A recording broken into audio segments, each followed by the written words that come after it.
Hello everyone, एक बार फिर स्वागत है आप सभी का अपने यूट्यूब चैनल पर। तो फ्रेंड्स, आज की इस वीडियो में हम डिस्कस करेंगे पॉलिटी के कुछ इंपॉर्टेंट क्वेश्चन जो मेनली प्रीवियस एचपीएसएससी हमीरपुर और एचपीपीएससी शिमला के एग्ज़ाम में ये क्वेश्चंस पूछे गए थे। तो फ्रेंड्स, इन क्वेश्चंस के मैं आपको जितने भी आंसर बताऊंगा वो फाइनल आंसर की के अकॉर्डिंग ही बताऊंगा। तो आपने क्या करना है, इन क्वेश्चंस के शॉर्ट फॉर्म में नोट्स जरूर बना लेने हैं, क्योंकि रिवीजन के टाइम ये क्वेश्चंस आपको काफ़ी हेल्पफुल साबित होंगे। तो फ्रेंड्स, अगर आप एच पी टेट की तैयारी भी कर रहे हो तो इसके लिए भी मैंने एक अलग से प्लेलिस्ट बनाई है, जिसका जो लिंक है मैंने डिस्क्रिप्शन बॉक्स में दे दिया है। आप वहां पर जाकर वीडियोस देख सकते हो। वहां पर आपको एच पी टेट के रिगार्डिंग 150 प्लस वीडियोस आपको देखने को मिलेंगी। तो फ्रेंड्स, वीडियो को शुरू करते हैं। क्वेश्चन नंबर 21 में बोला गया कि भारतीय संविधान का विचार सर्वप्रथम किनके द्वारा दिया गया था। The idea of the constitution of India was the first of all given by. तो भारतीय संविधान का जो विचार जो था वो सर्वप्रथम किनके द्वारा दिया गया था। क्वेश्चन नंबर 21 का जो राइट आंसर है वो आपका ऑप्शन नंबर डी है, एम एन रॉय जो है इस क्वेश्चन का राइट आंसर है। भारतीय संविधान का जो विचार था वो सर्वप्रथम एम एन रॉय द्वारा दिया गया था, ये आपने याद रखना है। अब हम इंडियन कॉन्स्टिट्यूशन के बारे में थोड़ा डिटेल में डिस्कस कर लेते हैं। संविधान के बारे में कुछ इंपॉर्टेंट फैक्ट जो हैं वो डिस्कस कर लेते हैं, जहाँ से क्वेश्चन पूछे जाते हैं। तो आपको पता होगा, तो एम एन रॉय ने भारतीय संविधान का विचार जो था वो सबसे पहले दिया था। आपको पता होगा, इसके बारे में इंपॉर्टेंट फैक्ट जो है डिस्कस कर लेते हैं संविधान के बारे में। तो 1946 ईस्वी में कैबिनेट मिशन योजना के अंतर्गत भारत के संविधान के निर्माण के लिए संविधान सभा का गठन किया गया था। वी एन राव को संविधान सभा का संवैधानिक सलाहकार नियुक्त किया गया था। संविधान सभा का जो प्रथम अधिवेशन जो था वो 9 दिसंबर 1946 को संसद भवन के केंद्रीय कक्ष में प्रारंभ हुआ था। डॉक्टर सच्चिदानंद सिन्हा को सर्वसम्मति से अस्थायी अध्यक्ष चुना गया था, ये आपने याद रखना है। और 11 दिसंबर 1946 की बैठक में डॉक्टर राजेंद्र प्रसाद को सभा का स्थायी अध्यक्ष चुना गया था। 13 दिसंबर 1946 को पंडित जवाहरलाल नेहरू जी ने उद्देश्य प्रस्ताव प्रस्तुत कर संविधान की आधारशिला रखी थी। और प्रारूप समिति जो थी, ड्राफ्टिंग कमेटी के जो अध्यक्ष थे वो डॉक्टर अंबेडकर थे। संविधान को तैयार करने में 2 साल 11 महीने और 18 दिन का समय लगा, ये आपने याद रखना है। एक इम्पोर्टेंट की पॉइंट है, ये आपने नोट डाउन कर लेना है। संविधान जो था वो 26 नवंबर 1949 को बनकर तैयार हो गया था, और इसी दिन इस पर अध्यक्ष के हस्ताक्षर हुए थे। संविधान 26 नवंबर 1949 को तैयार हो गया था, परंतु इसके अधिकतर भागों को 26 जनवरी 1950 को लागू किया गया। क्यों किया गया? क्योंकि सन 1930 से ही संपूर्ण भारत में 26 जनवरी का जो दिन था वो स्वाधीनता दिवस के रूप में मनाया जाता था, इसलिए 26 जनवरी 1950 को प्रथम गणतंत्र दिवस मनाया गया। संविधान सभा की जो अंतिम बैठक थी वो आपकी 24 जनवरी 1950 को हुई थी, और इसी दिन संविधान सभा द्वारा डॉक्टर राजेंद्र प्रसाद को भारत का प्रथम राष्ट्रपति चुना गया था। नवनिर्मित संविधान में 395 अनुच्छेद थे, 22 भाग थे और 8 अनुसूचियाँ थी। डॉक्टर भीमराव अंबेडकर जी को भारतीय संविधान के जनक के रूप में जाना जाता है, ये आपको पता होगा। लेकिन जो सर्वप्रथम संविधान का विचार जो था वो एम एन रॉय द्वारा दिया गया था। तो ऑप्शन नंबर डी इस क्वेश्चन का राइट आंसर है। अगला प्रश्न है, भारत के संविधान की भारतीय संघीय योजना किस देश के संविधान से ली गई है। The constitution of India borrowed the scheme of Indian federation from the constitution of. तो क्वेश्चन नंबर 22 का जो राइट आंसर है वो आपका ऑप्शन नंबर बी है, कनाडा जो है इस क्वेश्चन का राइट आंसर है। भारतीय संघीय योजना जो है वो आपके कनाडा के संविधान से ली गई है। अब आप थोड़ा डिटेल भारतीय संविधान के जो प्रमुख उपबंध और स्रोत हैं उनके बारे में हम डिस्कस कर लेते हैं, किस किस देश से लिए गए हैं। जैसे संसदीय प्रणाली जो है वो ब्रिटेन, संसदीय प्रणाली उपबंध जो है वो ब्रिटेन देश से लिया गया है। मौलिक अधिकार हो गया, स्वतंत्र और निष्पक्ष न्यायपालिका तथा न्यायिक पुनर्विलोकन का सिद्धांत, उपराष्ट्रपति का जो पद है वो अमेरिका के संविधान से लिया गया है। और गणतंत्रात्मक शासन व्यवस्था जो है वो फ्रांस देश से लिया गया है। संघात्मक शासन व्यवस्था आपको पता होगा ये कनाडा से ली गई है, अभी डिस्कस किया। और संविधान संशोधन प्रक्रिया जो है वो दक्षिण अफ्रीका के से लिया गया, किस देश से लिया गया है। आपात उपबंध जो है वो पश्चिमी जर्मनी का वाइमर संविधान से लिया गया है। समवर्ती सूची प्रस्तावना की भाषा केंद्र एवं राज्यों के मध्य शक्ति विभाजन जो है वो ऑस्ट्रेलिया के संविधान से लिया गया है। राज्य के नीति निर्देशक तत्व हो गए, राष्ट्रपति के निर्वाचक मंडल की व्यवस्था, राज्यसभा में साहित्य कला विज्ञान व समाज सेवा में ख्याति प्राप्त व्यक्तियों के मनोनयन का सिद्धांत जो है वो आयरलैंड से लिया गया है। मौलिक कर्तव्य जो है वो आपके पूर्व सोवियत संघ रसिया से लिए गए हैं, ये आपने याद रखना है। तो हमने थोड़ा इनको डिटेल में डिस्कस कर लिया ताकि आपको एग्ज़ाम में ये क्वेश्चन काफ़ी हेल्पफुल साबित हो। ये आपने नोट डाउन कर लेने हैं, तभी मैं आपको बोल रहा हूँ कि आपने शॉर्ट फॉर्म में नोट्स इनके जरूर बना लेने हैं, क्योंकि रिवीजन के टाइम ये क्वेश्चन आपको काफ़ी हेल्पफुल साबित होंगे। क्वेश्चन नंबर 23 पे चलते हैं। अल्पसंख्यकों के हितों का संरक्षण भारतीय संविधान के किस अनुच्छेद में विचारित है? Protection and interest of the minorities is envisaged in which article of Indian constitution. तो अल्पसंख्यकों के हितों का संरक्षण भारतीय संविधान के किस अनुच्छेद में विचारित है? क्वेश्चन नंबर 23 का जो राइट आंसर है, क्वेश्चन नंबर 23 का जो राइट आंसर है वो आपका ऑप्शन नंबर सी है। ऑप्शन नंबर सी जो है इस क्वेश्चन का राइट आंसर है। अनुच्छेद 29 जो है इस क्वेश्चन का करेक्ट आंसर है।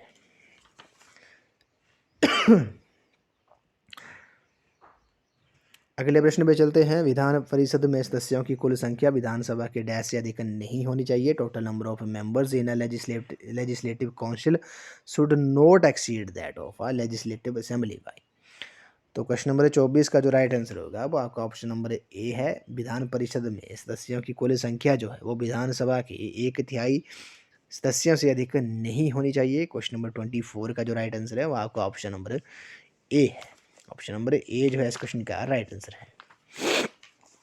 अब थोड़ा हमें डिटेल में डिस्कस कर लेते हैं विधान परिषद और विधानसभा के बारे में। तो विधान परिषद जो है वो राज्य विधानमंडल का उच्च सदन होता है। यदि किसी राज्य की विधानसभा अपने कुछ सदस्यों के पूर्ण बहुमत तथा उपस्थित मतदान करने वाले सदस्यों के 2/3 बहुमत से प्रस्तावित पारित करे तो संसद उस राज्य में विधान परिषद स्थापित कर सकती है अथवा उसका लोप कर सकती है। ये भी आपने याद रखना है। विधान परिषद के कुल सदस्यों की जो संख्या है वो उस राज्य की विधानसभा के कुल सदस्यों की संख्या की 1/3 से अधिक नहीं हो सकती है, किंतु किसी भी अवस्था में विधान परिषद के सदस्यों की कुल संख्या 40 से कम नहीं हो सकती है। ये आपने याद रखना है। विधान परिषद के गठन के लिए निम्न 5 आधारों का सहारा लिया जाता है। अगर किसी राज्य में विधान परिषद का गठन करना है तो उसके लिए जो किन आधारों का सहारा लिया जाता है ये अपने आपको पता होना चाहिए। जैसे 1/3 सदस्य राज्य की स्थानीय संस्थाओं द्वारा चुने जाते हैं। 1/3 सदस्य राज्य की विधानसभा द्वारा निर्वाचित होते हैं। एक एक एक बार एक एक बारह जो है 1/12 सदस्य जो हैं वो राज्य के पंजीकृत स्नातक द्वारा निर्वाचित होते हैं। 1/12 सदस्य जो हैं वो राज्य के ऐसे अध्यापकों द्वारा निर्वाचित होते हैं जो माध्यमिक पाठशाला या इससे उच्च शिक्षण संस्थान में कम से कम 3 वर्ष से अध्यापन कार्य कर रहे हो। और 1/6 सदस्य जो हैं वो राज्यपाल द्वारा मनोनीत किए जाते हैं। मनोनयन राज्यपाल उन व्यक्तियों में से किया जाता है जो साहित्य विज्ञान कला और समाज सेवा के क्षेत्र में विशेष रुचि रखते हो। और सदस्यों की जो योग्यता है विधान परिषद के सदस्यों की योग्यता जो है वो आपकी न्यूनतम आयु 30 वर्ष होनी चाहिए। कार्यकाल जो है वो विधान परिषद जो है एक स्थायी सदन है जो पूरी विधान परिषद कभी भी भंग नहीं होती है। विधान परिषद के सदस्यों को जो कार्यकाल है वो 6 वर्ष का है। प्रति 2 वर्ष पश्चात 1/3 सदस्य अपना पद छोड़ देते हैं तथा उनके स्थान के लिए नए निर्वाचित होते हैं। ये आपने याद रखना है। तो ऑप्शन नंबर ए इस क्वेश्चन का राइट आंसर है। जबकि विधानसभा जो है वो राज्य के विधानमंडल का निम्न सदन है। इस सदन को लोकप्रिय सदन भी कहा जाता है। और मतदाताओं की योग्यता है जो है वो 18 वर्ष की आयु प्राप्त भारतीय नागरिक होना चाहिए। और सदस्य, अगर आपने विधानसभा सदस्य की योग्यता के बारे में पता होगा तो वो 25 वर्ष की आयु पूरी कर चुका हो। ये भी आपने याद रखना है।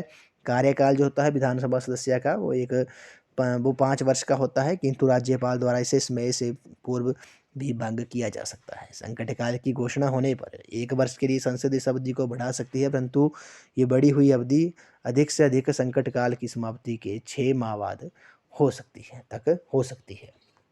तो ऑप्शन नंबर ए इस क्वेश्चन का राइट आंसर है।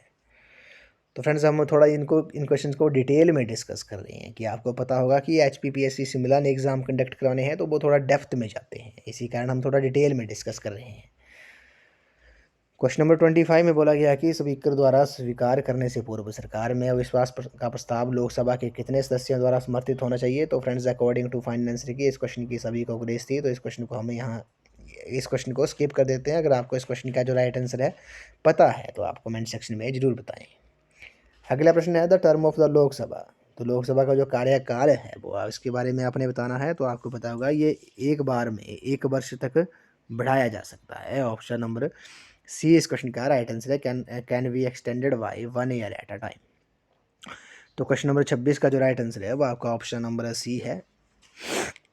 ऑप्शन नंबर सी जो है इस क्वेश्चन का राइट आंसर है। अब लोकसभा के बारे में बात कर लेते हैं। लोकसभा जो है वो लोकसभा संघीय संसद का निम्न अथवा लोकप्रिय सदन है। लोकसभा की जो अधिकतम सदस्य संख्या है वो 552 हो सकती है। वर्तमान में इसकी व्यवहारिक सदस्य संख्या जो है वो 545 है। निर्वाचकों की जो आयु है वो 18 वर्ष होनी चाहिए। आपको पता है, अगर आपने लोकसभा सदस्य की योग्यताओं के बारे में आपको पता है तो इसकी जो योग्यता है वो 25 वर्ष या इससे अधिक होनी चाहिए।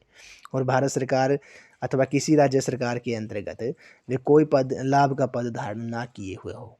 लोकसभा का जो कार्यकाल है वो 5 वर्ष का होता है, ये भी आपने याद रखना है। लोकसभा और राज्यसभा के अधिवेशन राष्ट्रपति के द्वारा ही बुलाए और स्थगित किए जाते हैं। और इस संबंध में नियम केवल ये है कि लोकसभा की 2 बैठकों में 6 माह से अधिक का अंतर नहीं होना चाहिए।